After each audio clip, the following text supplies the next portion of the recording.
shippais une ligne de code qui exécutait des trillions de fois par seconde dans le monde entier sur des milliers et des milliers et des milliers de serveurs dans le monde entier. Ça, c'est un sentiment d'accomplissement assez important. Et puis aussi, avec une telle scale, on a des problèmes assez uniques. Je pense qu'il y a dans peu d'autres boîtes qu'on a et qui sont hyper intéressants à résoudre. Parce qu'un serveur qui crash, quand on en a des milliers, c'est quelque chose qui arrive tout le temps en fait. Là, à l'instant où on parle, il y a 2 serveurs qui crashent parce que, je sais pas, la température est trop haute dans le data center ou des trucs comme ça et on a un data center complet qui crash. Comment on fait pour être sûr que notre truc est robuste, pour que les appels WhatsApp, bam, ils arrivent sur un autre data center automatiquement, ils détectent la failure. Et ça, c'est pour n'importe quel feature de Meta. Donc ça, c'est des problèmes hyper intéressants à résoudre. Bonjour et bienvenue sur Data Driven 101, le podcast qui s'intéresse aux applications concrètes et variées de l'intelligence artificielle et de la data. Je suis Marc Sanselme, spécialiste en IA, et je reçois chaque semaine des professionnels pour nous partager leurs expériences et leurs visions sans filtre. Aujourd'hui, je reçois Éloi Morlas, software engineer chez WhatsApp. Ingénieur français spécialisé en data science aux US, Éloi passe 3 ans en data science chez Facebook avant de rejoindre WhatsApp il y a 4 ans en software engineering. Bonjour Éloi. Bonjour Marc, merci de me recevoir. Grand plaisir. Est-ce que tu peux nous parler un peu de WhatsApp en général et de ton rôle en particulier ? Ouais, alors pour commencer sur WhatsApp en général, donc c'est une acquisition de Facebook. Donc tout le monde connaît, c'était acquisition en 2014. C'était déjà une app qui marchait plutôt très très bien. Il y avait entre 400 et 500 millions de monthly active users.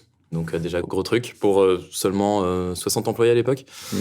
Donc, gros rachat, 15 ou 20 milliards sur le rachat à l'époque, donc gros big bet de Zuckerberg dessus. Et voilà, et depuis, ça a super bien marché, énorme croissance, et une des messageries la messagerie la plus utilisée au monde. Voilà. Et du coup, moi, j'étais d'abord chez Facebook, c'était Facebook à l'époque, pas Meta, en data science dans les équipes infrastructure. Donc, on aidait les équipes qui géraient les data centers, qui géraient toute l'infrastructure de Facebook à faire des décisions plus data-driven.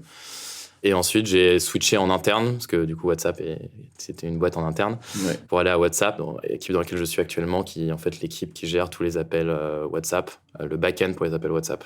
Ok, donc tu disais, on était à 450 millions d'active users au moment où au moment du rachat, et aujourd'hui, ça ressemble à quoi ? Aujourd'hui, c'est entre 2 et 3 milliards, plus on s'approche des 3 milliards d'utilisateurs. Ok. Monthly active, donc 6x, grosse croissance. Ouais. Alors, quel genre de data est-ce que vous traitez dans une boîte comme WhatsApp ? D'abord, on est très précautionneux avec la donnée. C'est vraiment, on essaie de loguer le moins de données possible. Notre postulat de base, c'est on log que ce qui est strictement nécessaire pour que l'application et l'expérience utilisateur soit la plus optimale. Et voilà, et on va essayer de moins loguer de données possible. Mais du coup, évidemment, donc, quand on est dans une équipe back-end, la plupart de nos datas sont très... des datas de performance de nos serveurs, donc beaucoup de time series, donc de séries temporelles, sur, par exemple, le nombre de paquets audio et vidéo qu'on va relayer sur notre réseau par minute, etc. Donc, c'est des données agrégées sur toute notre infrastructure. Donc, on a ce genre de type de données très temporelles. Ensuite, on a des données qui vont être loguées par nos clients, donc par tout ce qui est tous les téléphones, les desktops, les iPads, etc., qui vont être donc par exemple à la fin d'un appel, on va loguer quelle était la plateforme, Android, etc., iOS, le type d'app version, la durée de l'appel, enfin toutes ces stats-là qui correspondent à des événements qui peuvent survenir durant l'appel ou quand on envoie un message, etc. Et donc ça, c'est des données plus structurées qu'on va query avec du MySQL ou voilà, des colonnes un peu plus structurées et basiques. Et après, on a toutes les données plus de log de nos machines, côté serveur et côté client aussi. Ces logs-là, ils restent sur le client, sauf quand l'utilisateur va demander au support WhatsApp de réagir parce qu'il y a eu un problème ou quelque chose comme ça. Là, il peut donner ces logs qui sont sur son téléphone. D'accord. Dans l'application WhatsApp, il y a des logs qui ne sont pas accessibles par la maison mère tant que c'est pas une requête de l'utilisateur. Voilà, c'est ça. Alors, comment vous êtes organisé pour traiter la donnée chez WhatsApp ? Donc en fait, on a toujours dans des équipes, les équipes sont structurées d'une certaine manière en fait. On a donc des équipes pure software engineering qui en fait historiquement n'ont pas trop une culture très data driven. C'est plutôt des hardcore software engineers qui sont très infrastructure et qui vont pas être très data driven. Après, on a des équipes de data scientists qui sont donc dispatchés un peu dans ces équipes infrastructures. En fait, ils vont essayer d'apporter toute cette vision data à l'équipe. Donc ça, c'est plutôt côté infrastructure. Et après, on a les équipes produits, donc qui vont par exemple bosser sur, je sais pas, le statut WhatsApp. Donc c'est comme les stories WhatsApp, quoi. Donc on a une équipe story WhatsApp et dedans, elles sont structurées toujours avec quelques software engineers, quelques data scientists, quelques product managers, quelques engineering managers, etc. Et en fait, ils vont tous bosser sur différentes dimensions pour que le produit soit un succès auprès des utilisateurs. Et donc là, les data scientists vont directement intervenir sur la growth, comment on va utiliser les analytics et les data pour prédire quel segment attaquer, etc. Qu'en infrastructure, on va plus utiliser les données pour améliorer nos systèmes, faire en sorte qu'ils soient plus efficient et qu'on ait meilleure reliability, tout ce genre de concepts. Concrètement, nos données, quand on est... c'est quand même une application qui est mondiale, les serveurs, il y en a un peu partout. Comment est-ce que, physiquement, finalement, comment est-ce qu'elles sont réparties comment ça se passe quand on a une application de messagerie mondiale, donc avec mécaniquement des gens qui vont communiquer dans des zones très différentes. Comment on répartit sur les serveurs? Dans Meta, on a... plein d'équipes différentes qui vont bosser sur le life cycle des données, que ça soit dans comment on les extrait. Donc ça peut être, on peut les extraire des clients qui run WhatsApp ou des serveurs qui font tourner le back-end, etc. Donc comment on donne les outils aux développeurs qui sont dans ces équipes back-end ou front-end pour loguer les données intéressantes qui permettraient d'avoir plus de growth dans nos produits. Ensuite, une fois qu'on donne ces outils pour loguer, il faut savoir où est-ce qu'on va les mettre, ces données. Et donc ça, on a plein des teams entières qui s'occupent sur gérer toutes les databases qu'on va utiliser pour stocker ces données. Après, on a différents types de storage. On a des storages qui ont une rétention assez courte, en fait. Et du coup, on va avoir une granularité super précise.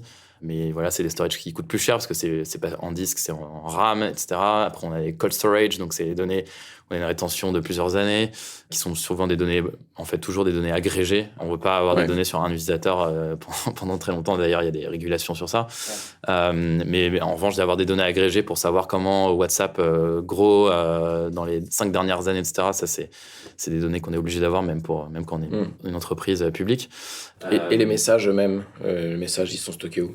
Les messages ne sont pas stockés, en fait. Les messages, ils sont... Bon, déjà, le message, il est complètement encrypté. Bon, ça, on en reparlera peut-être après, mais ils sont potentiellement stockés quand, par exemple, tu es offline, tu éteins ton téléphone. Quand tu le rallumes, ton message, il va arriver. Donc, c'est-à-dire qu'il a été stocké quelque part dans le back-end. Donc là, on n'a pas le choix. On est obligé de le stocker, sinon on perd le message. Mais sinon, le message, il est, si tu es en online, il est, ou l'appel évidemment, il est juste relayé par nos serveurs entre A et B. Si tu envoies un message entre personne A vers personne B. Et pour les appels, si t'es pas. Donc, il est offline, il est pas sur le téléphone après le message. Voilà, après le message, il est sur le téléphone et décrypté par le téléphone. D'accord. Mais alors, quand on utilise les web WhatsApp et que du coup, il y a une synchronisation des messages ou. Quand on utilise, alors je crois qu'il y a une fonctionnalité de sauvegarde sur une sorte de cloud de messages historiques, etc. Backup encrypté. Là, le message est stocké. Bah là, tu peux, en gros, c'est pas trop mon domaine d'expertise, mais tu peux activer les backups avec ton cloud provider. Donc ça peut être avec Cloud, Drive, ou je sais pas s'ils ont fait intégration Drive, mais bref, tu choisis ton cloud provider et WhatsApp, ils vont encrypter les données sur ton cloud et tu vas pouvoir restaurer. Donc c'est des backups encryptés. Donc si Apple se fait hacker, les hackers n'auront pas accès à tout l'historique de tes messages. Et après, quand tu peux restaurer ton WhatsApp, tu peux avoir accès à tous tes historiques. Ouais, donc ça c'est le backup, c'est vraiment indépendant. Et après, sur la synchronisation du web et de l'app mobile, comment est-ce que les messages sont synchronisés entre les deux?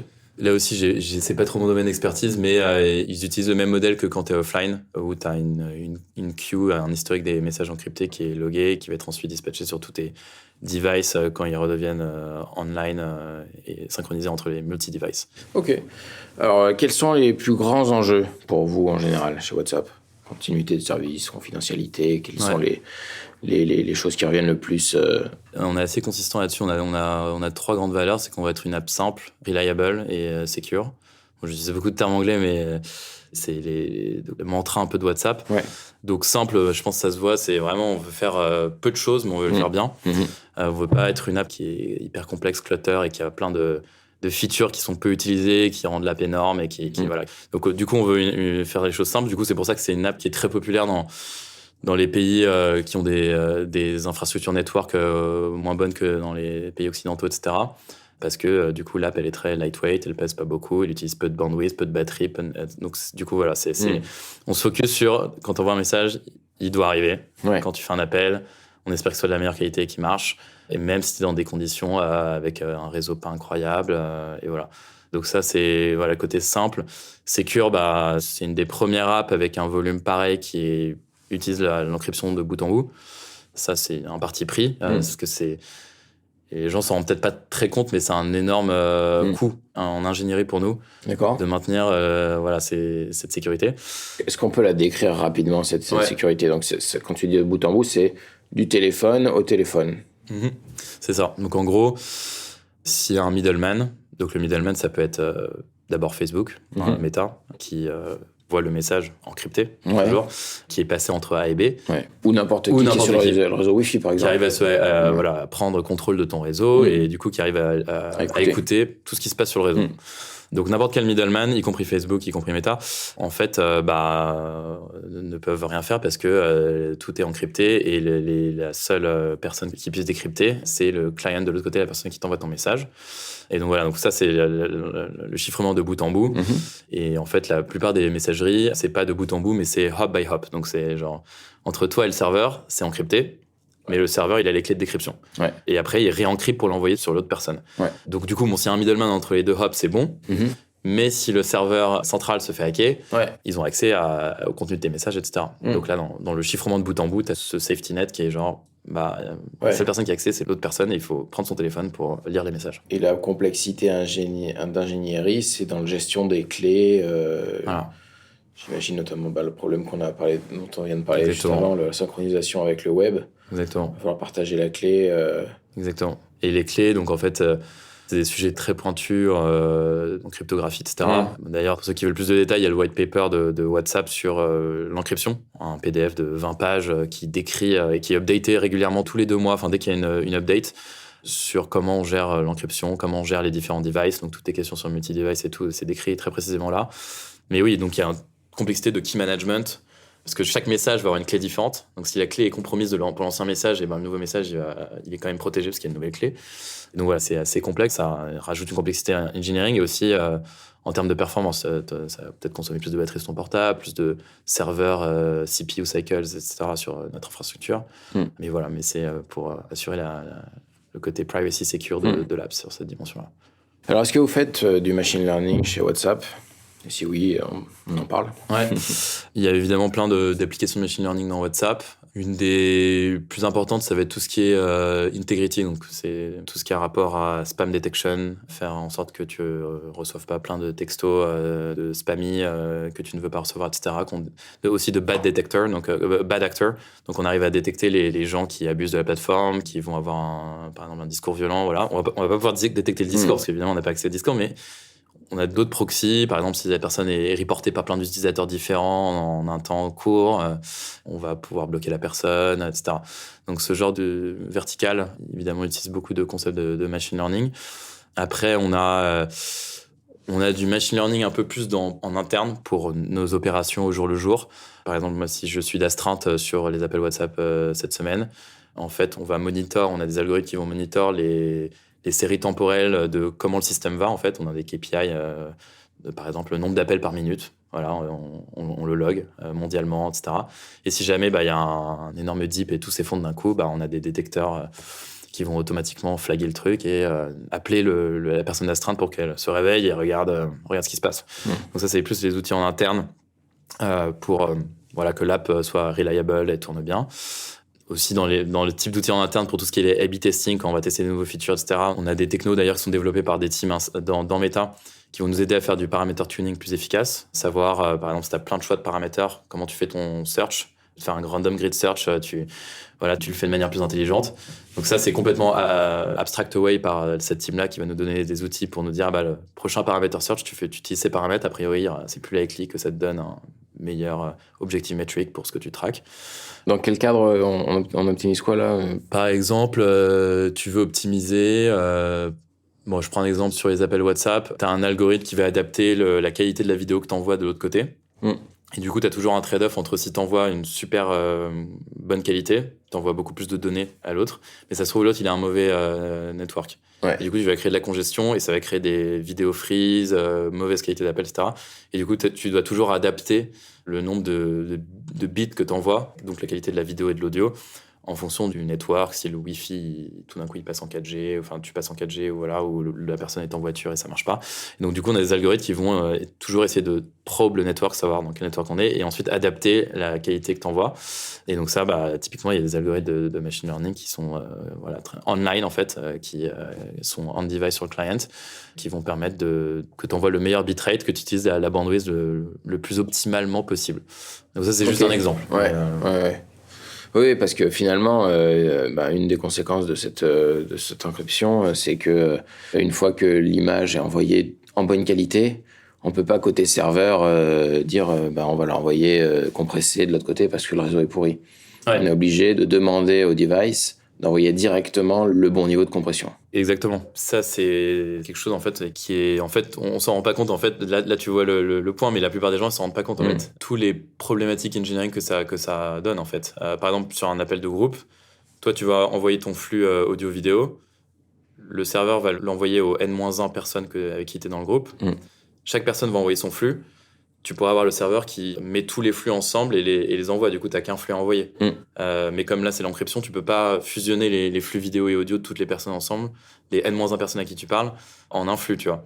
Là, tu es obligé d'envoyer le flux N-1 flux à chaque personne. Parce que quand on s'adresse à quelqu'un, on s'adresse à lui en ayant encodé avec sa clé publique. Ouais. Et chaque interlocuteur a une clé publique différente. Ouais.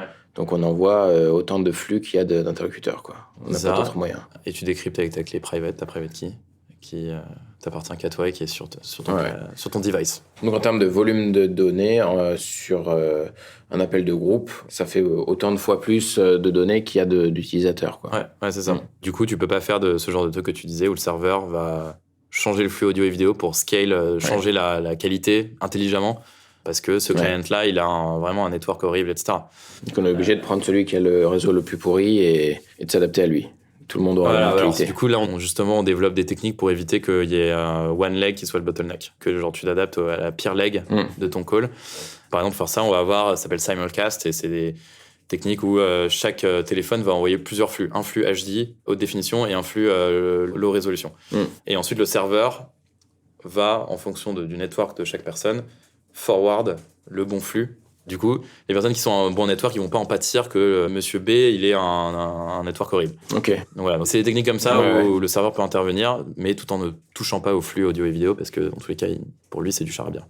Alors, est-ce que tu peux nous donner un exemple de décision business concrète qui est prise grâce à l'analyse des données chez WhatsApp ? Ouais. Je vais aussi là encore prendre les appels WhatsApp comme exemple. Donc en fait, on a un dataset qu'on a build récemment d'ailleurs, en fait, le volume d'appels par zone géographique.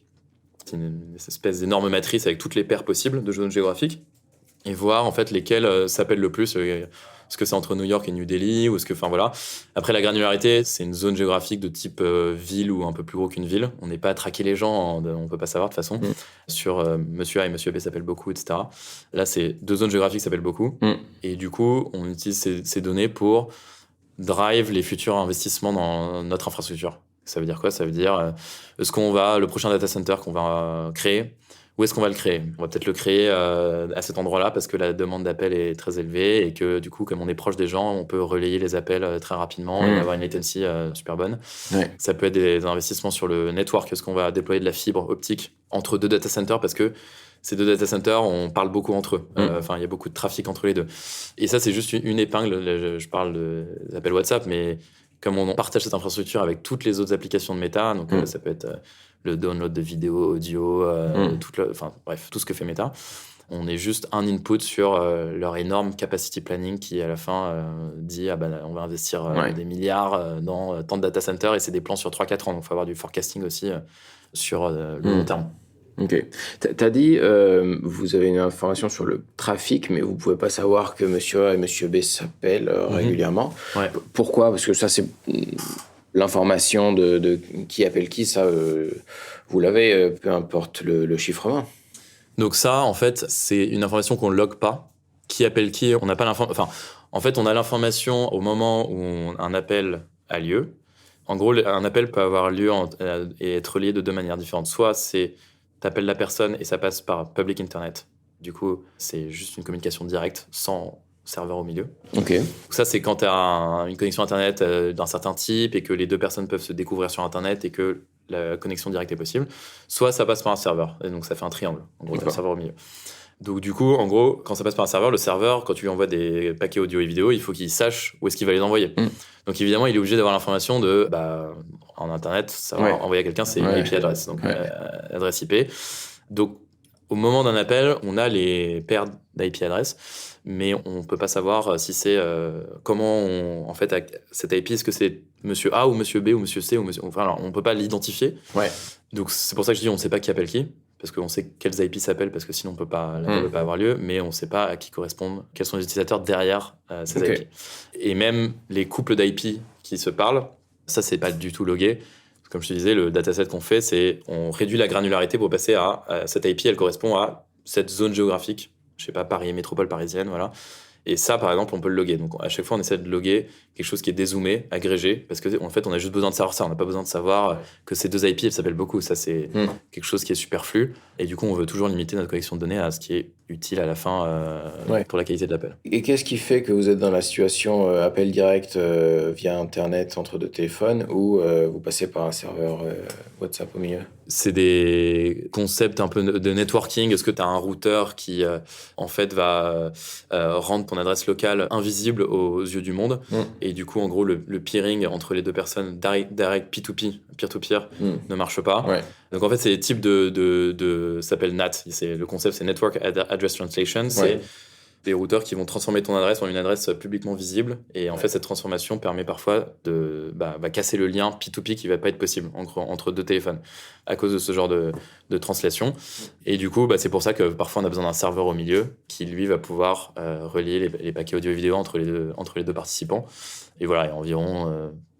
je pense qu'il y a entre 50 et 55% des appels qui doivent passer par un serveur, quelque chose comme ça. D'accord. Voilà. Mais sinon, je suis chez moi sur mon Wi-Fi, tu es chez toi sur ton Wi-Fi, on s'appelle via WhatsApp.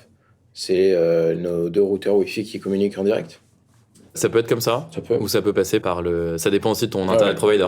Par exemple, SFR peut faire quelque chose parce que ça va passer par ton routeur et après ça va passer par le routeur central de SFR ou Orange ou je sais pas quoi. Et peut-être que là ils vont faire quelque chose qui va break le peer-to-peer connection. D'accord. Et du coup à ce moment-là, en fait, on est toujours au début de l'appel, on va probe les deux P2P, peer-to-peer, ou passer par le serveur. Et voilà, et on prend celle qui marche. Et le serveur, on sait que ça va toujours marcher. Donc, c'est pour ça qu'on a toujours un serveur. Et toutes les apps qui font du Voice over IP, donc VoIP, cette technologie d'appeler par Internet, utilisent ça parce qu'il n'y a pas de direct connection peer-to-peer. C'est pas fiable. Tout le temps. Alors, quels sont les plus gros challenges que tu as connus chez WhatsApp depuis 4 ans? Je pense que, globalement, c'est tous les challenges liés à être dans une très grosse boîte. Même si WhatsApp, c'est quand même beaucoup plus petit que Meta mais quand même, il y a donc beaucoup de process, évidemment, beaucoup d'overhead là-dessus sur le temps qu'on va prendre à shipper des produits. Et je pense que les gens le voient, WhatsApp, ça évolue, mais ça prend plus de temps. On met plus de temps à avoir des nouveautés. Y a plein de gens qui nous disent, mais alors, ça fait combien de temps qu'on veut WhatsApp sur iPad et en fait, qu'est-ce que vous faites voilà, mais bref, et en fait, ça prend beaucoup plus de temps parce qu'on est dans une grosse boîte, mais aussi parce que on passe beaucoup de temps à être sûr que quand on ship quelque chose, ça marche, c'est reliable, c'est secure, c'est safe, etc. Donc, je pense ça peut être aussi un pain point de mettre du temps à shipper des trucs et parfois on voit les gens ils vont switcher sur d'autres apps parce qu'il manque quelque chose dans WhatsApp. Ça peut être les sondages. Bon, maintenant il y a les sondages, mais ça a mis du temps à arriver, voilà. Donc ça peut être une frustration, mais c'est un compromis évidemment avec la qualité du produit et surtout la scale. Quand on a 2 milliards d'appels par jour ou 3 milliards d'utilisateurs par mois, on est obligé de shipper quelque chose qui marche et d'itérer beaucoup avant pour être sûr qu'on a un produit de qualité avant. Et alors, quelles sont les particularités, tu es en train d'en citer une finalement, mais de travailler dans une boîte où il y a autant de volumétrie de données, autant d'appels, autant d'SMS, autant de messages, et qu'est-ce que ça impose dans son travail? Donc en fait, quand il y a un volume pareil, déjà on a une grande responsabilité. Là, on est par exemple dans l'équipe sur les appels WhatsApp, le back-end, on est 12, même 10. Et voilà, donc quand on est d'astreinte, on sait qu'on est un peu responsable, que voilà, il faut que ça marche, etc. Donc il y a responsabilité à cause de la scale. Il y a aussi le fait qu'il y ait autant de données, autant d'utilisateurs. On doit être d'autant plus rigoureux pour voir les petites régressions qui peuvent arriver sur un petit segment. Mais en fait, quand on dit petit segment, en fait, le segment, c'est des millions et des millions de personnes, quoi. Et donc, du coup, avoir les outils en place pour pouvoir détecter quand, par exemple, cette version iOS ne marche plus du tout parce qu'on a telle feature côté serveur qui est sortie, qui break, qui n'est pas backward compatible ou forward compatible. Et du coup, ça casse complètement les appels WhatsApp pour tel petit segment de personnes. Donc voilà, donc en fait, c'est quand on a une scale pareille, en fait, voir des petites régressions comme ça, il faut qu'on ait les outils qui détectent ça. Et en fait, le problème, c'est que très rapidement, on peut avoir des faux positifs tout le temps, on va avoir des alertes sur tel petit segment qui ne va pas, etc. Et en fait, voilà, ces faux positifs, ils nous tuent aussi parce que du coup, on prête moins attention aux alertes qui arrivent. Donc, on est toujours obligé de fine-tune nos alertes pour être sûr qu'on a que des true positives. Donc voilà, donc ce fine-tuning, il est très dur à avoir quand tu as une scale pareille. Et voilà, je dirais, c'est les responsabilités et aussi être sûr qu'on a un produit de qualité tout le temps sur tous les segments. Et quelles sont les particularités du travail dans une société qui a un niveau de sensibilité de la donnée aussi fort ? Ouais, pareil aussi, là, il y a une grande responsabilité sur les données qu'on a. Donc pour ça, en fait, il y a beaucoup de process qui sont en interne développés. Et en fait, c'est aussi un push avec toutes les régulations qu'il y a pu avoir. Et d'ailleurs, l'Union européenne est un exemple en poussant des régulations, par exemple, sur la protection des données, RGPD. Donc ça, en fait, on est tout le temps, on a des audits de ce qu'on comply avec ces régulations. Mais en fait, on ne se contente pas juste d'être au niveau des régulations et de faire ce que les régulations nous disent. On va aussi beaucoup développer d'outils en interne qui vont permettre d'aller au-dessus du level de compliance qu'ils nous demandent et en fait automatiser et réduire le risque de privacy leaks ou voilà, de tous les risques de privacy en général par l'automation. Parce qu'évidemment, on a tellement de scale, on a tellement d'ingénieurs qui peuvent développer des outils que le seul moyen de gagner et de mitiguer le risque, c'est d'avoir un peu d'automation là-dessus. Donc, on va avoir par exemple des crawlers qui vont regarder tout ce qu'on log, toutes les bases de données, voir s'il y a des données sensibles, les flaguer automatiquement, avoir directement le on-call, enfin la personne d'astreinte dans la team, regarder ce qu'on a vraiment besoin de loguer ça ou pas. À chaque fois qu'on lance un nouveau produit, ça peut être rajouter un bouton, ça peut être des tout petits trucs. On va avoir un process de privacy reviews où la personne doit décrire le produit, enfin le feature, dire pour que le feature aille bien, qu'est-ce qu'on va loguer comme données, pourquoi on les log, à quoi ces données vont servir, quelle est la rétention de ces données. Et voilà. Et à chaque fois, il y a un comité d'experts qui va valider le projet. Et ça, c'est un prérequis pour maintenant tous nos projets. Et évidemment, ça nous ralentit un peu en tant qu'ingénieur et en tant que time to market pour ship les trucs, mais c'est des garde-fous inestimables qui nous permettent d'assurer qu'on délivre un produit safe et private. Sur le contenu du message, on sait qu'il est chiffré, mais est-ce que on peut en faire quelque chose ? Est-ce que il y a une utilité pour WhatsApp ? Est-ce que, par exemple, la taille ou est-ce que le contenu a une utilité ou le chiffrement le rend complètement inutile ? En tout cas, de ce que je sais, je pense pas qu'on ait aucune application sur le message. Mais c'est vrai on a des données sur le message. T'as raison, on voit la taille des paquets qu'on relaie ou la taille des messages, etc. Mais est-ce qu'on en infère quelque chose ? Est-ce qu'on l'utilise pour quelque chose ? Je ne pense pas. En tout cas, dans les appels audio et vidéo, pour nous, c'est du charabia. Enfin, c'est juste, on a le paquet audio, on le relaie à la personne à qui tu veux l'envoyer. On fait rien d'autre dessus, ou à la limite, on va sélectionner le high res ou low res en fonction du network de la personne. Mais ça reste, on n'intervient pas dessus sur le content. Ok.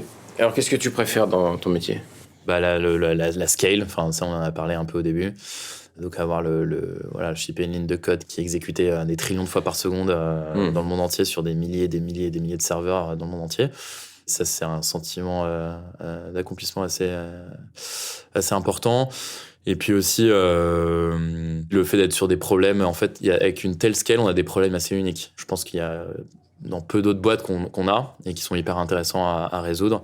Parce qu'un serveur qui crash, quand on en a des milliers, des milliers, des milliers, c'est quelque chose qui arrive tout le temps, en fait. Là, à l'instant où on parle, il y a 2 serveurs qui crashent parce que, je sais pas, la température est trop haute dans le data center ou des trucs comme ça, et on a un data center complet qui crash. Ouais. Comment on fait pour être sûr que notre truc est robuste, pour que les appels WhatsApp, bam, ils arrivent sur un autre data center automatiquement, ils détectent la failure. Et ça, c'est pour n'importe quel système. Donc, enfin, n'importe quel feature de Meta.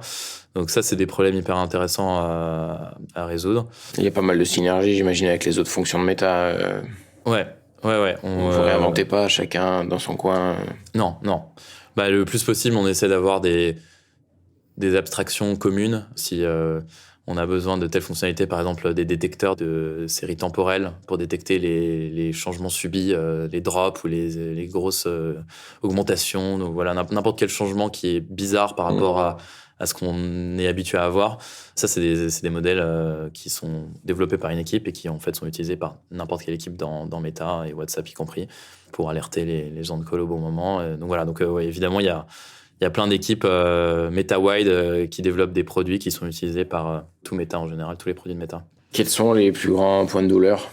Les plus grands points de douleur, non, mais je pense, je reviens à ce que je disais au début, c'est peut-être notre time to market qui, en fait, est assez, ça peut être un peu plus lent que dans les petites boîtes, évidemment, et c'est normal, c'est un trade-off. On peut pas tout avoir, on peut pas avoir un énorme scale et shipper des trucs super rapidement qui marchent direct. Ça serait peut-être le plus gros pain point, qui est en fait pas trop un pain point finalement, mais je pense qu'on pourrait peut-être faire mieux et shipper plus vite, en tout cas du côté de WhatsApp. Et voilà, il y a tout un effort côté engineering pour qu'est-ce qui nous ralentit, comment on peut faire en sorte d'avoir une culture pour shipper plus vite, tout en restant fidèle à nos valeurs, reliable. Ça serait la première valeur qui pourrait être impactée par augmenter la vitesse. Mais voilà, c'est un work in progress. Ok, alors est-ce que tu as une anecdote à nous partager ? Ouais, bah alors par exemple, comme on commence la nouvelle année 2024, en fait, chaque année pour WhatsApp et même aussi pour les autres apps comme Messenger, le moment le plus chaud de l'année, c'est quand même le Nouvel An. Donc moi, comme ça fait 4 ans que je suis à WhatsApp, ça fait 4 ans que mes Nouvel An, ils sont, on va dire, j'ai toujours un œil sur l'ordinateur et quand parfois même certains Nouvel An, je suis carrément d'astreinte et je suis responsable du Nouvel An. Ouais. Mais voilà, ce qui fait que le Nouvel An est un moment où c'est un stress test ultime pour notre produit, pour notre infrastructure.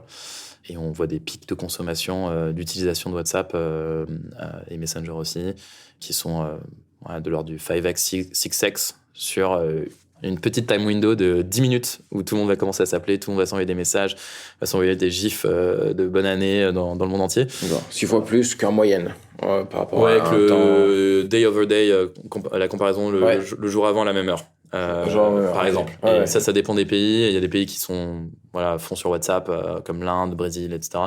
Et d'autres où c'est un peu moins le cas. Mais voilà, on a de la chance qu'on n'ait pas une seule time zone. Heureusement, chacun célèbre son nouvel an à des moments différents. Donc, on se prend pas un énorme pic une seule fois. Mais quand même, quand l'Inde célèbre son nouvel an, on se tient à la table, on croise les doigts et on regarde les chiffres et à chaque fois, on est impressionné. Mais alors, qu'est-ce qui peut mal se passer ou qui s'est déjà mal passé dans ce genre de situation qui, du coup, te demande une action Par exemple, on a déjà eu, par exemple, un problème, en fait, je pense que c'était il y a 2-3 ans, où on a eu beaucoup plus d'appels de groupe que d'appels one-on-one pendant le Nouvel An. Et en fait, on avait fait toutes nos projections de capacité, parce qu'évidemment, on a une préparation pour le Nouvel An. On sait que on a des data scientists qui bossent avec nous, qui nous disent on peut s'attendre à un 6x, 7x peak en Inde, dans ces clusters-là en Inde, voilà. Et donc du coup, on sait à peu près à quoi s'attendre. Sauf qu'à chaque fois, on faisait des forecasts sur le trafic total. Sauf que le problème, c'est qu'en fait, les appels de groupe et les appels one-on-one, c'est pas du tout la même histoire. Là, un appel de groupe est beaucoup plus complexe, demande beaucoup plus de ressources côté serveur, et même côté client, mais on s'en fiche parce que les clients ils sont distribués, chacun fait son truc. Mais côté serveur, ça nous demande beaucoup plus de complexité. Et du coup, rajouter une personne sur un appel de groupe, ça scale exponentiellement en termes de complexité, en termes de mémoire, CPU, etc.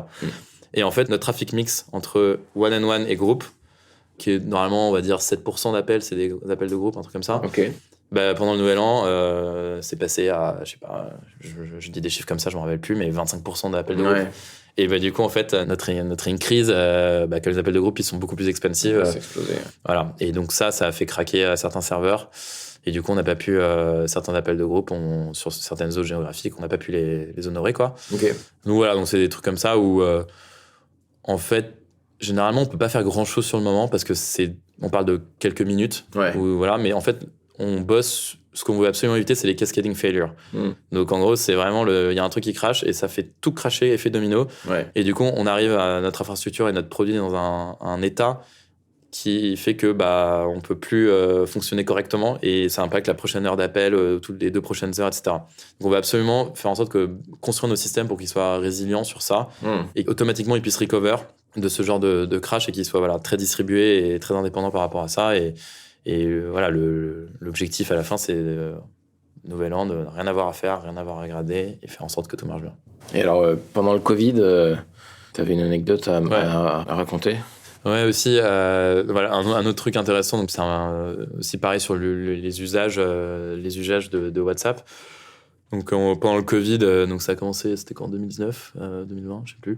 Il y a eu des pics d'usage qu'on avait d'un coup. Donc évidemment, on n'avait pas du tout prévu le Covid en tout cas déjà, et on a vu pareil comme un nouvel an, mais un nouvel an long, quoi. Donc, encore pire. Et donc là, pour le coup, c'était pas le passage à la nouvelle année qui créait les pics d'usage, c'était les décrets de confinement. Donc quand l'Italie a commencé à dire confinement pour tout le monde, bam, on voit le truc. Dans les minutes qui ont suivi. Peut-être pas dans les minutes, mais au moins la granularité, c'est pour être le jour. On voit clairement un énorme shift. Pareil en France. Et donc voilà, on voyait chaque pays, vraiment, on pouvait regarder le graphe, on peut dire, ok, on sait quand est-ce qu'a été prononcé l'ordre du confinement. Et en fait, ça a été un peu un grand moment pour nous parce qu'on a... Bon, déjà, on sentait qu'on pouvait connecter les gens à distance et donc c'était une mission encore plus importante à l'époque. Et aussi, en tout cas, on le voit dans les stats, ça nous a permis de prendre des parts de marché aussi et aussi changer le comportement des gens qui peuvent en fait utiliser plus souvent les appels vidéo, faire plus souvent des appels de groupe. Et donc, ça a enclenché une dynamique qu'on n'aurait peut-être pas pu avoir, ou en tout cas qu'on aurait peut-être pu avoir avec un énorme prix d'acquisition, qu'on a eu gratuitement, grâce, évidemment, il faut trouver au moins quelque chose de positif au Covid, grâce à ça. Et puis voilà, et d'un côté ingénierie, c'était un grand moment parce que d'un coup, on a dû rajouter des serveurs, et faire en sorte que ça marche. Et ouais, il y a un sentiment d'urgence assez intéressant. Alors, tu me parlais de matchs de foot pendant lesquels on peut aussi voir en fonction de l'audience le score. Ouais, ça j'ai un moment après la Coupe du Monde, je regardais un peu nos graphes. On a des graphes de trafic par pays, le nombre d'appels, messages, etc. Et en fait, je sais pas, à un moment, je regardais pour rigoler juste le graphe Argentine-France, la Coupe du Monde. Bon, c'est un peu de mauvais souvenirs, mais en fait, on voit des dents de scie à chaque but. Mi-temps, un énorme dent de scie. Et donc évidemment, quand je dis dent de scie, c'est un pic d'usage au moment où la mi-temps commence. Au moment où il y a un but, tir au but pareil, on voit des petites dents de scie avec des pics un peu plus petits parce que c'est plus high frequency. Et voilà, et donc vraiment on peut regarder le graphe et se dire il y a 4-3, il y a 3-0. Mais on peut connaître l'équipe, comment tu sais quelle équipe a marqué ? Tu vois, l'équipe qui marque, généralement a un énorme dent de scie, plus élevé que l'équipe qui prend le but. Okay. Tu vois quand même l'équipe qui prend le but, une augmentation de trafic. Mais voilà, en regardant les 2 time series, tu peux voir qui a marqué, qui a pas marqué en fonction de. On célèbre plus qu'on va s'appeler pour dire qu'on a la haine contre le joueur ou contre l'équipe. C'est ça, on est plus positif quand on a besoin de plus partager quand quelque chose de bien arrive, j'ai l'impression. En tout cas, dans les matchs de foot, et c'est une petite anecdote, mais on le voyait avec tous les pays, quoi. À chaque match de Coupe du Monde, un engagement énorme. Quels sont tes prochains chantiers chez WhatsApp ? Donc là, on a pas mal de projets autour de augmenter la qualité des appels. Donc ça, en fait. Ça passe aussi par comment on route les trafics entre le paquet, le audio et vidéo, quelle est sa journey, où est-ce qu'il va aller, par quel serveur, etc. Comment on optimise ça, parce qu'on a des serveurs dans le monde entier. Comment on te donne, en fait, quand tu commences un appel, on va te donner un pool de serveurs que tu peux utiliser pour passer ton appel. Et après, les clients, ils vont avoir un algorithme distribué entre les 2 clients pour sélectionner le meilleur serveur. Donc là, on a tout un projet, donc comment on va améliorer notre sélection de serveurs pour améliorer la qualité de l'appel. Donc le mieux, c'est le serveur qui est le plus proche de toi. Mais parfois, le serveur le plus proche, c'est pas le meilleur non plus parce que les 2 serveurs que tu vas utiliser sont pas bien connectés, etc. Donc bref, on a un peu des problèmes de graphes pour router nos appels au bon endroit pour améliorer la qualité en général. D'accord. Bon courage et merci Éloi. Merci Marc. Vous venez d'entendre Éloi Morlas, Software Engineer chez WhatsApp sur Data Driven 101. Merci d'avoir écouté. Si vous avez aimé et que vous voulez nous soutenir, n'hésitez pas à vous abonner, à liker et à partager. À très vite.